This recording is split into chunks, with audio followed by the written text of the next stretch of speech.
Sheikh મજાવર road, ભુયા મોલ્લા, પછી Dakor road અને સાતપુર જકાત નાકાની આગળ સાહેબ અમારા સરકારની ભાજપ સરકાર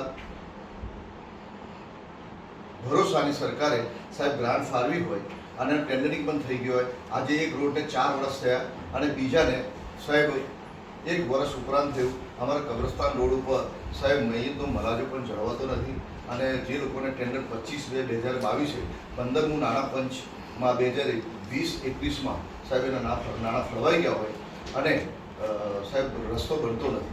એ જ કોન્ટ્રાક્ટર કે જે છે એ બીજા અન્ય જગ્યાએ સાહેબ રસ્તા બનાવતા હોય અને આ જગ્યાએ કેમ નથી બનાવતા? તો અમે તમને એટલી વિનંતી કરવા, રજૂઆત કરવા માટે સમાજ વતી આવ્યા છે કે તમે સ્થળ મુલાકાત કરો અને સાથે જે કોન્ટ્રાક્ટર અને જે નગરપાલિકાના જવાબદાર અધિકારીઓ છે એમની સામે સાહેબ આપણે કામ ક્યારે પૂર્ણ કરે છે તે અને એમની સામે દંડની જોગવાઈ કરો સાહેબ, એવી અમારી સમાજ વતી તમામની વિનંતી છે.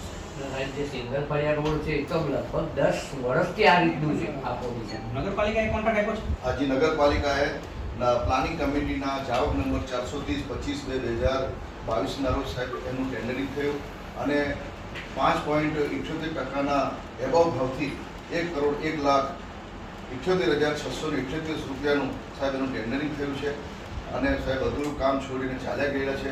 અમારે ત્યાં સાહેબ એ રોડ ઉપર તમામ ઉદ્યોગો, કારખાનો આવેલા છે, તમામ સોસાયટીમાં અવર જવર કરવાનો માર્ગ છે અને સાથે સાહેબ અંતિમ વિધિ કરવા માટે જે મૈયત લઈને જવાનું હોય એ મૈયતનો મલાજો પણ જળવાતો નથી. તો આપ સાહેબને અમે નિવેદન કરીએ છીએ કે તમે સ્થળની મુલાકાત કરો અને નગરપાલિકાના જે જવાબદાર અધિકારીઓ છે અને કોન્ટ્રાક્ટર છે એમની સામે કાયદાકીય સાહેબ અને ફોજદારી પગલાં ભરવામાં આવે અમારી આદર સાથે વિનંતી છે.